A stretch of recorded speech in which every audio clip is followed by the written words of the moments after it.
Bourse d'études au Canada. Alors, bienvenue les amis, bienvenue dans cette nouvelle vidéo. Aujourd'hui, moi, c'est Franck pour la beauté de la chaîne FP Opportunité de Voyage. Alors, le nom de la chaîne a changé, ce n'est plus étudiant en Chypre du nom. Parce que cette chaîne, maintenant, on parle plus d'opportunités. Le nom, vraiment, n'allait pas avec toutes les différentes informations qu'on partage sur cette chaîne. Donc, raison pour laquelle j'ai changé le nom de la chaîne.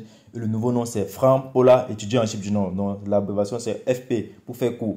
Alors, dans cette vidéo, aujourd'hui, on va parler d'une bourse d'exemption de droits de scolarité supplémentaire en vertu d'attente internationale. Alors, cette bourse, elle est principalement sur le critère de relation entre pays. Donc, les différents pays qui ont de bonnes relations avec le Canada, précisément la région du Québec. Ce sont les différents partisans de cette relation qui peuvent bénéficier. Alors, on va lire déjà ici, les amis. On va dire une exemption de droits de scolarité supplémentaire peut être accordée par le gouvernement du Québec à des étudiants d'un pays et d'une organisation internationale sanitaire d'une attente en matière de mobilité étudiante. Alors, on va voir les différents pays en fait qui sont en relation ou en partenariat avec le gouvernement du Québec. Alors ici, on parle des étudiants français. Bon, nous ne sommes pas les Français, donc l'admissibilité, les conditions là ne nous concernent pas. Nous ne sommes pas des étudiants belges francophones. Là non plus, ça ne nous concerne pas. On dit étudiants d'autres provenances. Bon, ceux qui ne sont pas belges ni français, là, ils sont d'autres provenances. Ok. Nous, on va chercher des informations sur d'autres provenances. Alors, on dit en vertu d'attentes signées entre le gouvernement du Québec et ceux d'une quarantaine de pays et d'une organisation internationale en matière de mobilité d'attente. En fait, voici le PDF de ces différents pays qui sont en partenariat avec le gouvernement du Québec. On va cliquer là-dessus. Il faut déjà qu'on consulte, on voit la liste des différents pays éligibles. Alors les amis, s'il vous plaît, likez et partagez cette vidéo au maximum. Likez et partagez cette vidéo au max, les amis, s'il vous plaît. Si tu es nouveau sur la chaîne, abonne-toi, active la notification pour ne rater aucune information sur cette chaîne.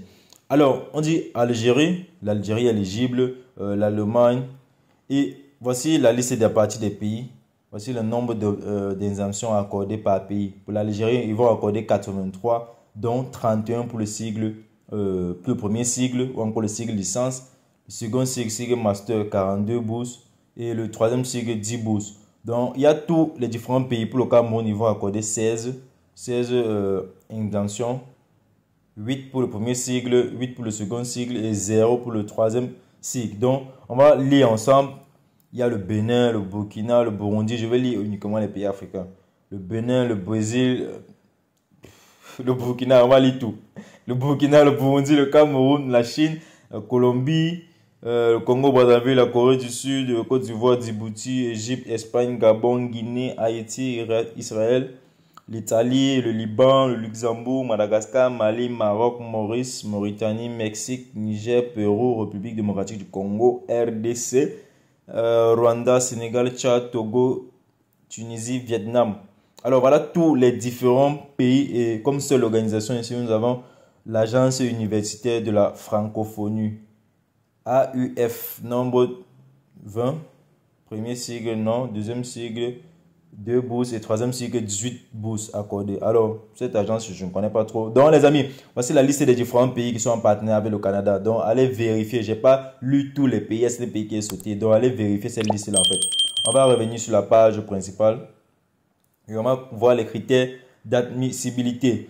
Alors, pour être admissible, vous devez être inscrit en continu et à temps plein durant le trimestre d'automne et d'hiver dans le programme menant à un diplôme de grade universitaire premier, deuxième et troisième cycle d'un établissement d'enseignement québécois. Donc, vous devez uniquement prendre les admissions dans la région du Québec. Si vous prenez une admission dans une région qui n'est pas celle du Québec, vous ne pouvez pas bénéficier de cette exemption en fait. Alors, on va continuer la lecture. On dit les études libres et programmes courts de tous les niveaux ne sont pas admis. Donc, si tu prends par exemple un programme dont tu vas étudier qui sera peut-être moins de 1 an, tu ne seras pas admissible. Il faut prendre des études sur le long terme et pouvoir étudier dans ces différents domaines-là. Alors, on dit vous devez également détenir un permis de séjour pour étudiants conforme à la réglementation canadienne en matière d'immigration. L'obtention des certificats d'adaptation du Québec est également obligatoire. Vous devez être recommandé par le responsable de la gestion des exemptions de votre pays. Alors, comment contacter ce responsable-là? Voici où la deuxième partie commence. Démarche. Communiquez avec le responsable de la gestion des exemptions de votre pays ou l'organisation internationale, pour connaître les critères de sélection de votre pays en fait. Alors, pour savoir le responsable de gestion de ton pays, tu cliques juste sur ce lien. Et rappelez-moi dans la partie commentaire, je vais vous mettre le lien de ce site-là ou dans la partie description. Donc, si je ne le mets pas, juste rappelez-moi dans la partie commentaire. Des fois, lorsque je poste la vidéo, j'oublie en fait. Alors, on dit liste des responsables de la gestion. Voici les différents pays. On va commencer. Le premier pays, c'est l'Algérie. Voici le responsable. Coordonnées au Canada. Voici ses coordonnées au Canada. Ça, c'est les coordonnées à l'étranger. Donc, vous contactez l'un des différents coordonnées. Si ce n'est pas celui-ci, vous contactez celui-là. Pour tous les pays, il y a pratiquement 2 coordonnées. Alors, pour le Bénin, il y a 2 coordonnées. Mais ici, il y a l'email adresse ici, là. Donc, vous contactez sur l'email adresse. Pour le Brésil, il y en a. Pour le Cameroun, il y en a. Donc, pour tous les pays qui étaient éligibles au départ, là, ici, il y a les différents contacts pour pouvoir leur joindre, pour pouvoir joindre ces différents responsables, là, les amis. Donc, après, vous allez les contacter, consulter la liste par vous-même. Je ne vais pas durer là, on va revenir encore. Pour lire les différents critères d'éligibilité, non, les démarches, autant pour moi. Alors, on dit après avoir contacté le responsable de gestion, vous devez faire une demande d'admission dans une université au Québec. Donc, après avoir contacté le responsable en fait et qui vous a donné les différents critères de sélection pour votre pays, maintenant vous devez venir demander une admission dans une université québécoise. Alors, une fois admis dans un programme universitaire menant un diplôme de baccalauréat, maîtrise ou doctorat, fournir au responsable de la gestion des institutions la lettre d'admission conditionnelle ou définitive à une attestation récente de votre inscription à l'université. Fournir également le formulaire de candidature pour l'attribution des exemptions de droits de scolarité supplémentaires annexes rempli et signé. Je vais vous montrer comment ça se présente. Voici cela. C'est un document que vous devez remplir et signer. Mais cela doit se faire uniquement sur l'approbation du responsable de gestion en fait.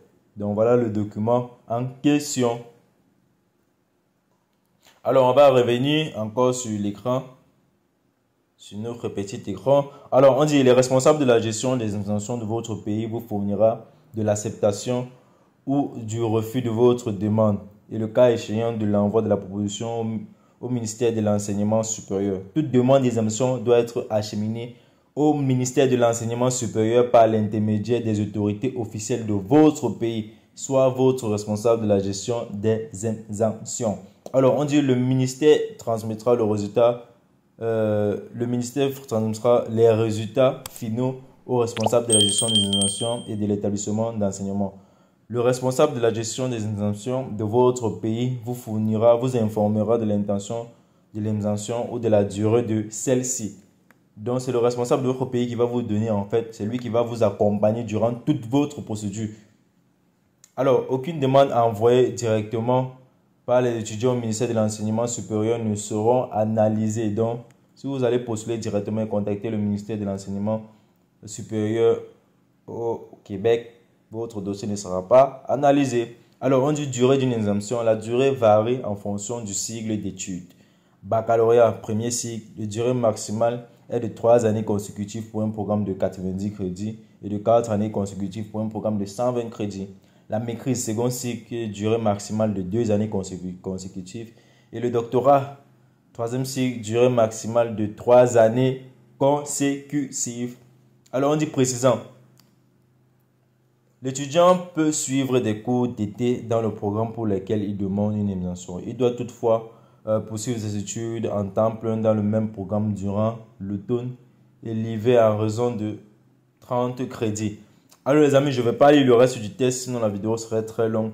Ça, c'était l'information à vous partager les amis pour profiter de cette bourse d'exemption au Canada, précisément dans la région du Québec. Donc s'il vous plaît les amis, likez, partagez cette vidéo au maximum. Moi, c'est Franck pour la propriété de la chaîne FP Opportunité de voyage. Sur cette chaîne, on parle des différentes opportunités de voyage à l'étranger, de la vie, loterie, de tout ce qui vous permet d'augmenter vos différentes connaissances sur les différents moyens d'immigration légaux dans le monde. Alors, n'hésite pas à t'abonner si ce n'est pas encore fait et à liker, à partager les différentes vidéos que tu vois sur cette chaîne. Sur ce, les amis, on se dit bye, big up.